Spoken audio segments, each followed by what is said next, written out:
Local government. हम लोगों ने 10th स्टैंडर्ड में पढ़ा था एक चैप्टर फेडरलिज्म, जो हमारा इससे पहले वाला चैप्टर भी था पॉलिटिकल साइंस में।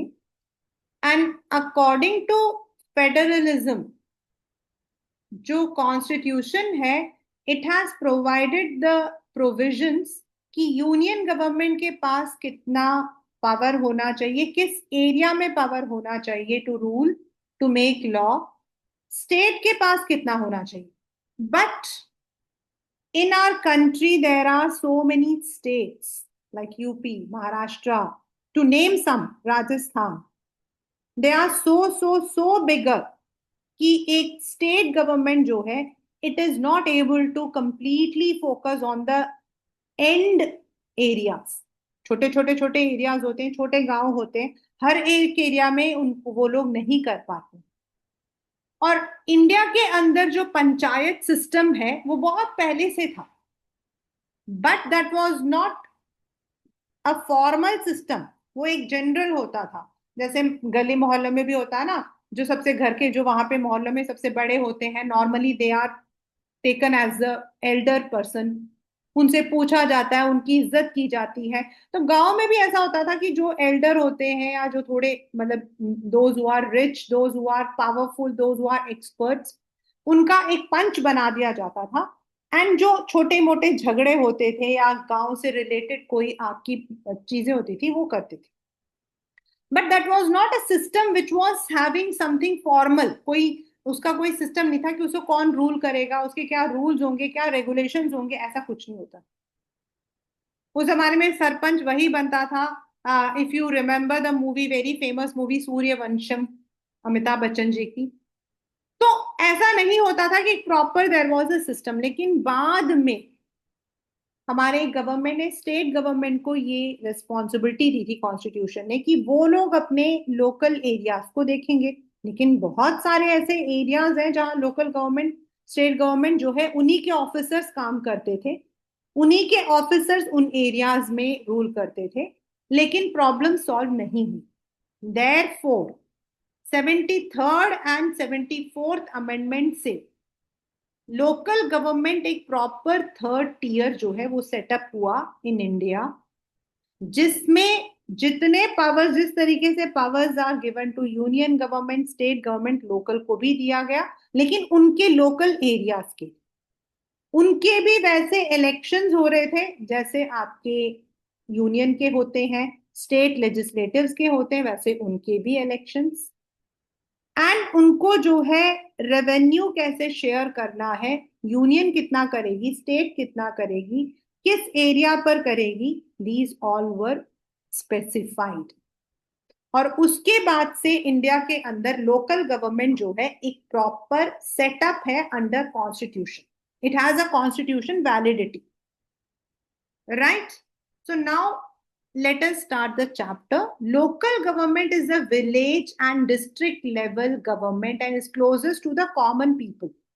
क्योंकि कॉमन पीपल के तुरंत बाद आता है लोकल गवर्नमेंट, फिर उस पूरे स्टेट का स्टेट गवर्नमेंट, एंड देन हमारे पूरे इंडिया का union government. The local government is involve in the day to day life and problems of ordinary citizens. Rural sorry urban areas में आपकी municipal corporation and municipalities. It is believed that local knowledge and local interest are essential ingredients for democratic decision. Local government also is necessary for efficient and people friendly admin. अब भाई मेरे area में क्या problem है ये मैं जान सकती हूँ, मेरा जो चीफ मिनिस्टर है वो नहीं जानेगा। तो जो पहला हमारे यहाँ पर जो भी डायरेक्टरेट्स होते हैं या फिर यहाँ के डीएम मजिस्ट्रेट्स होते हैं, उन्हें पता होता है। हमारे यहाँ जो लोकल एमएलए हैं उन्हें पता होता है, जो म्युनिसिपल कॉर्पोरेशन के लोग हैं उन्हें पता होता है। You can not believe that जो स्टेट गवर्नमेंट है उसे पता होगा, उनको बाद में पता लगता है।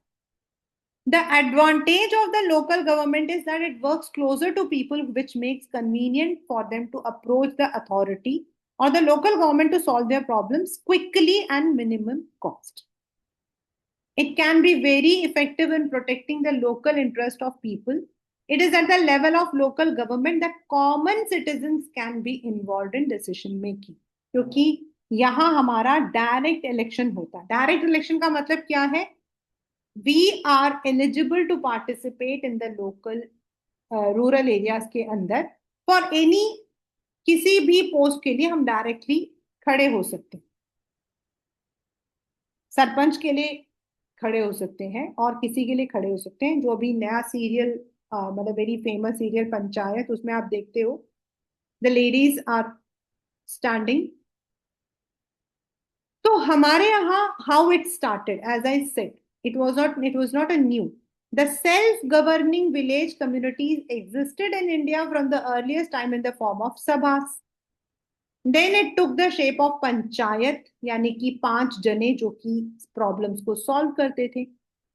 In modern times, elected local government bodies were created after 1882 at the initiative of Lord Ripon, जिन्होंने कहा that these local self-governing bodies were created, उनको उस वक्त local board बोला जाता था। Then Government of India Act ने village पंचायत establish किया। Panchayats were looked at as instrument of decentralization and participatory democracy. The subject of local government was assigned to the states। जब हमारा कॉन्स्टिट्यूशन बना तो state का काम था लोकल गवर्नमेंट की देखभाल करनी। It was also mentioned in directive principle as one of the policy directive to all governments कि भाई they have to see the welfare of all the common people. Why local government and panchayat did not receive adequate importance? क्यों नहीं मिला था? Because सबसे पहला था कि जो हमारा उस वक्त में क्यों नहीं बना था, मतलब उनका कहने का मतलब है कॉन्स्टिट्यूशन में पहले ही लोकल गवर्नमेंट क्यों नहीं बना? Why it was only under welfare? क्यों welfare के अंडर बना था? Because the partition resulted in strong, मतलब कि टर्मोइल था। तो कॉन्स्टिट्यूशन जो है उनको लगा कि it saw extreme localism as a threat to unity and integration. अगर लोकल गवर्नमेंट होगा सब अलग अलग अलग हो जाएंगे एंड देन द कंट्री में be divided. Dr. B.R. Ambedkar felt faction and caste-ridden nature of rural society would defeat the noble purpose of local government। अगर लोकल गवर्नमेंट बनेगी तो जो लोग बेचारे कास्टिज्म के अंडर जो प्रॉब्लम्स को फेस करते हैं, हो सकता है उन्हें कभी भी they may not be getting the welfare, they may not get any benefit. इसीलिए लोकल गवर्नमेंट को पहले कॉन्स्टिट्यूशनल मैंडेटरी नहीं मिला। It was only under the state government that local government मतलब कुड रन, यानी कि स्टेट के जो ऑफिसर्स होते थे वही लोकल गवर्नमेंट लोकल एरियाज में एज पंच मतलब वो लोग देखते। There was no separate government. The community development programme of 52 sought to promote people's participation in local government so development. This got a flip after the 73rd and 74th amendment of constitution. In the background, a 3-tier panchayati raj was of local government was recommended by for rural states. Some states adopted the system of elected local body around 60, that is Gujarat and Maharashtra. तो पहले क्यों उन्होंने नहीं किया था? पहले क्यों नहीं किया था, बाद में क्यों किया था? बाद में तो कॉन्स्टिट्यूशनल रिकॉग्निशन मिला था, पहले it was all up to you. The local bodies did not have powers and functions to look after local development. They were much dependent on the central and state for finance. Many states did not think necessary to establish local government. Local bodies were dissolved and local government was handed over to government officers। वो लोग देखते थे, जो वहां के लोग थे उनको छोड़कर जो स्टेट गवर्नमेंट के ऑफिसर थे वो लोग देखते थे। Many states had indirect elections. In many states elections were postponed। इस वजह से पहले हमारे पास 3-tier सिस्टम यानी कि यूनियन स्टेट एंड लोकल नहीं था। It was all a mess. But in 1989 P K Thungon committee, मतलब जो ये कमिटी थी, इन्होंने रिकमेंड किया कॉन्स्टिट्यूशनल रिकॉग्निशन, क्योंकि अगर कॉन्स्टिट्यूशनल होगा तो नोबडी कैन डिनाई, स्टेट्स को सेंट्रल को करना पड़ेगा। For the local bodies, he recommended a constitutional amendment to provide for periodic elections to local institutions, enlistment of proper function along with funds। इसके अंदर ये बताया गया वो इलेक्शंस कब कर सकते हैं, देन उनके क्या क्या उनके सब्जेक्ट्स रहेंगे, कितना उनको पैसा कहाँ से मिलेगा। और इस वजह से जब ये 73rd एंड 74th अमेंडमेंट हमारा पास हुआ 1993 में, तो एक proper local government constitutional status के साथ एस्टैब्लिश हुआ। उससे पहले it was not having a proper legal मतलब कॉन्स्टिट्यूशनल स्टेटस। किसी ने अडॉप्ट किया था, किसी ने नहीं किया था। एंड उससे पहले हमारे पास में प्री ब्रिटिश एरा में it was all on the mutual trust. These amendments aimed at strengthening the local government and ensuring element of uniformity in their structure and functioning across India. तो जो 73rd है उसने पंचायती राज यानी कि rural government को मतलब कि स्टेटस दिया। 74th ने अर्बन को यानी म्यूनिसिपैलिटीज को, म्यूनिसिपल कॉर्पोरेशंस को।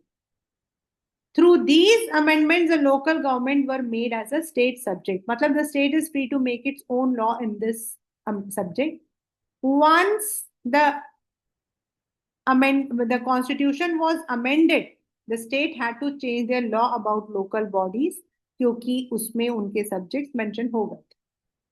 तो सबसे पहला था what was the changes, the Panchayati Raj institution, जिसमें पंचायती राज कैसे बनेगा, हम लोगों ने 10th में फेडरलिज्म में पढ़ा था कि एक या कई ग्रुप ऑफ विलेज, अगर बड़ा विलेज है तो सिंगल, और अगर छोटे और विलेज की क्या डेफिनेशन है, विलेज हमारा वो एरिया होता है अकॉर्डिंग टू कॉन्स्टिट्यूशन जहां मैक्सिमम लोग जो है they are engaged in agriculture, और जो उनकी rural population.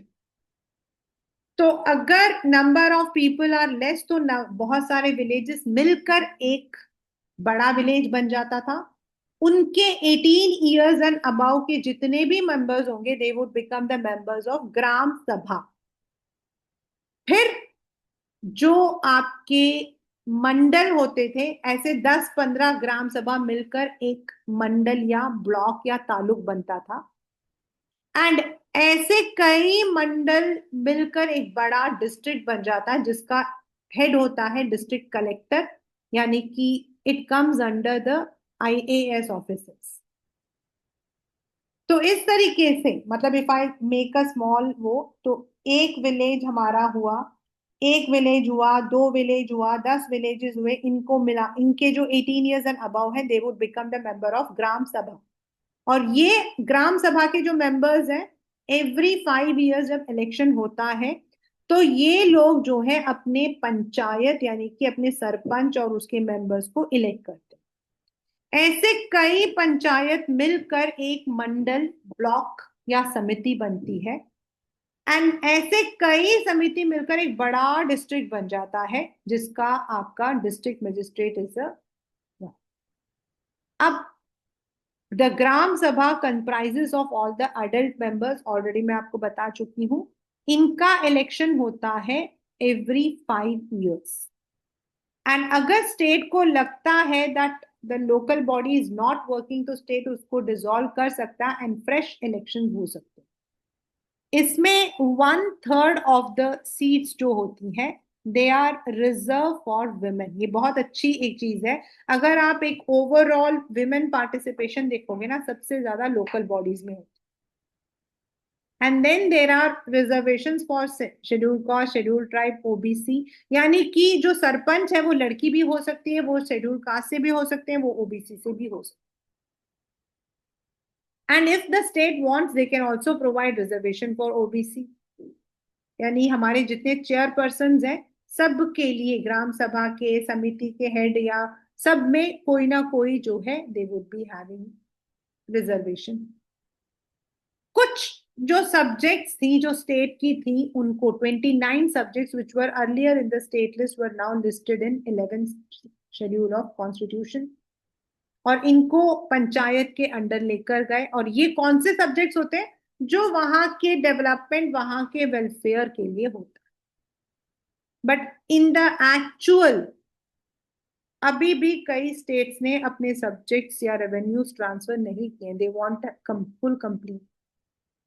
The 11th schedule of Indian Constitution was added in 1992 by 73rd Amendment Act, जिसके अंदर उन्होंने जो है कुछ फंक्शनल आइटम्स ऐड किए थे। कौन कौन से हैं? जैसे agriculture, land improvement, irrigation, small scale industry, rural housing, drinking water, वहां के लिए फ्यूल फॉडर, वहां का रोड, वहां के हेल्थ, वहां की फैमिली वेलफेयर, ये सारा जो उस एरिया को बिलोंग करता उसको they had to take. Now, what was the Balwant Rai Mehta's committee's recommendation in 1957? ये तो 1992 में हुआ था, लेकिन उससे पहले भी एक रिकमेंडेशन हुआ था, जिन्होंने कहा था कि पंचायती राज जिला परिषद यानी कि डिस्ट्रिक्ट, पंचायत समिति यानी कि ब्लॉक, और सबसे नीचे ग्राम पंचायत होना चाहिए। और वही चीज को जब हम 73rd अमेंडमेंट लेकर आए थे तब उसको अप्लाई किया गया। It was originally recommended by Balwant Rai Mehta committee. जब अमेंडमेंट हुआ था तो इसको हमने इम्प्लीमेंट किया। The 73rd amendment were not, the provisions of 17th were not made applicable to the area inhabited by Adivasi population. क्यों? There are some areas like in Chhattisgarh, you have areas जहां आपके tribal population है, जहां आपके scheduled tribes वगैरह है। In the same way आपके north east में भी है। वहां क्यों नहीं किया गया था? वहां ये वाला सिस्टम जो आपका 3 टियर सिस्टम है, दैट इज ग्राम पंचायत, समिति और जिला, क्यों नहीं किया गया? बिकॉज उनके पास, उनके जो आदिवासीज होते हैं ना, they have their traditional customs. उनका, अगर हमें याद हो, there is one very famous thing, sacred groves Madhya Pradesh में, जहां वो अपने रिवर्स, अपने वाटर रिजर्वर्स, अपने फॉरेस्ट की अपने हिसाब से देखभाल करना पसंद करते हैं। They don't like people to interfere in their matter. और उनके इन राइट्स को रिजर्व करने के लिए उनके लिए अलग सा एक एक्ट पास हुआ था। 73rd को उनके अंदर अप्लाई नहीं किया गया था। बहुत इंपॉर्टेंट क्वेश्चन है ये। More powers were given to the gram sabha of these areas. वहां के जो ग्राम सभा होते हैं वहां के एरियाज को ज्यादा दिया गया था, so that the local people are, उनके हिसाब से ही the rules are made. The idea behind this act is that local tradition of self government should be protected by introducing the modern elected bodies. और वो इसीलिए क्योंकि ये एरियाज आपके, they are inhabited by the adivasi, आपके ट्राइबल एरिया है। तो जहां पर भी आपके ट्राइबल एरियाज है वहां पर ये special act along with 73rd जो होता है उसको लिया जाता है, सो दैट वहां के जो लोग हैं उनकी जो लोकल ट्रेडिशंस, उनके जो बिलीफ है उसको हर्ट नहीं हो रहा, not to hurt their sentiments. ये चीज की गई थी, ये पेपर में क्वेश्चन आता है। ठीक है। नाउ उनको पैसा कैसे मिलता है? एज आई सेड, जो इलेक्शन होता है वो हमारा इलेक्शन कमीशन नहीं करता, जो यूनियन गवर्नमेंट का है। हर एक स्टेट में अलग सा स्टेट इलेक्शन कमीशन है, और ये स्टेट गवर्नमेंट की रिस्पॉन्सिबिलिटी होती है स्टेट इलेक्शन कमीशन को अपॉइंट करना, उनके इलेक्शन कमिश्नर्स को अपॉइंट करना, and they are the one जो कि लोकल बॉडीज के जो इलेक्शंस हैं उनको दे कंडक्ट।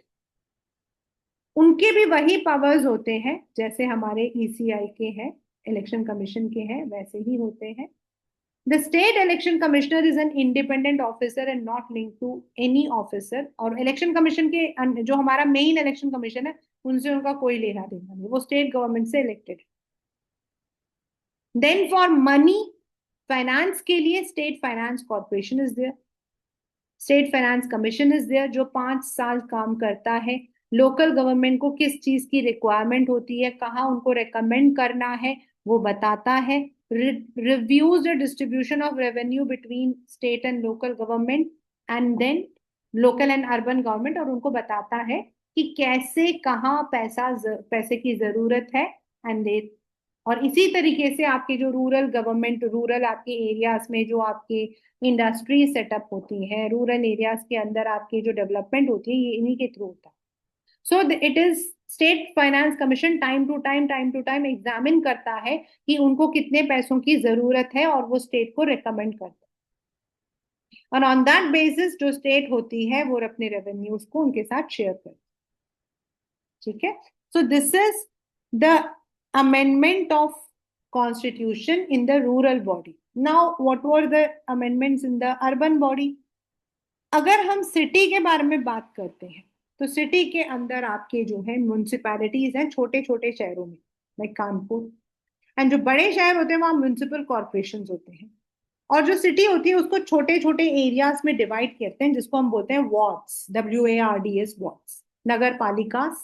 और इनके भी इलेक्शंस होते हैं, जैसे यूनियन का होता है, स्टेट का होता है, वैसे इनके भी इलेक्शंस होते हैं।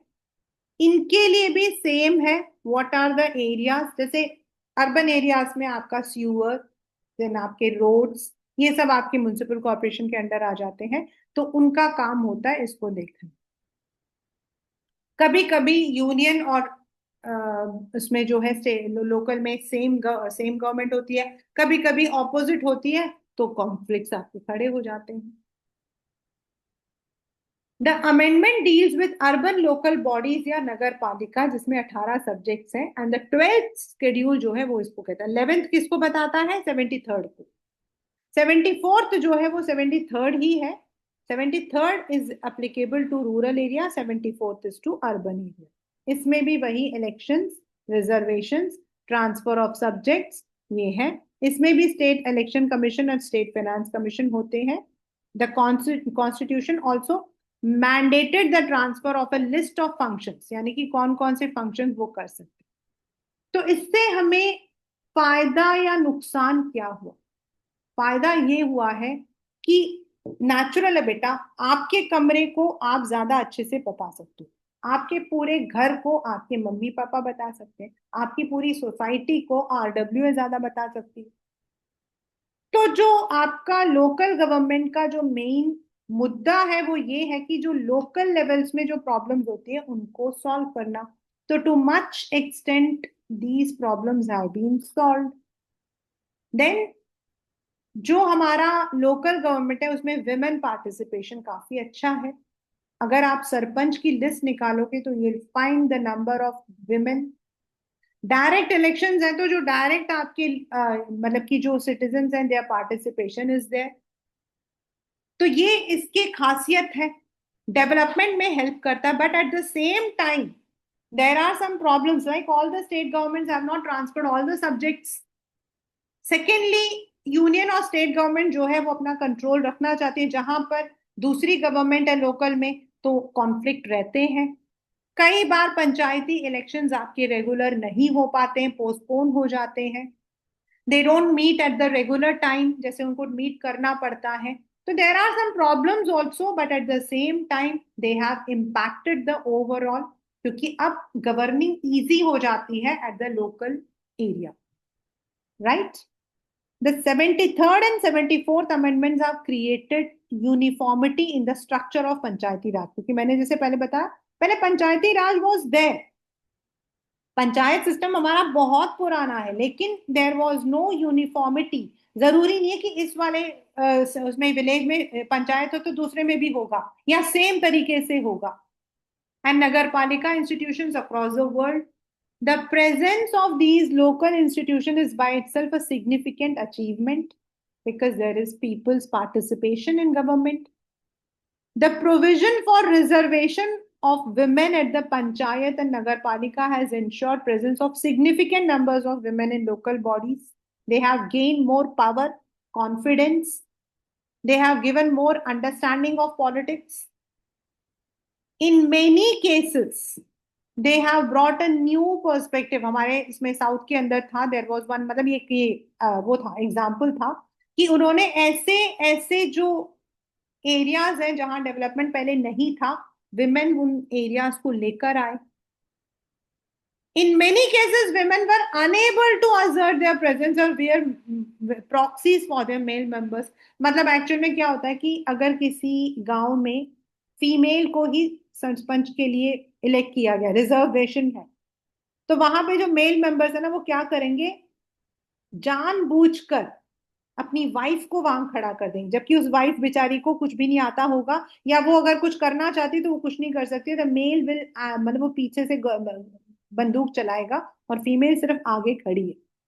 दैट इज क्यों ऐसा होता है, क्योंकि उस गांव को कॉन्स्टिट्यूट सॉरी इलेक्शन कमीशन ने रिजर्व फॉर वुमेन करार दिया है। वो जो पंचायत का जो फर्स्ट सीजन था उसमें यही तो दिखाते हैं कि वो जो एरिया होता है that is reserve for women, और वो जो मेल मेंबर होता है वो बेचारा खड़ा नहीं हो सकता तो वो अपनी वाइफ को खड़ा कर देता है। तो ऐसा होता है।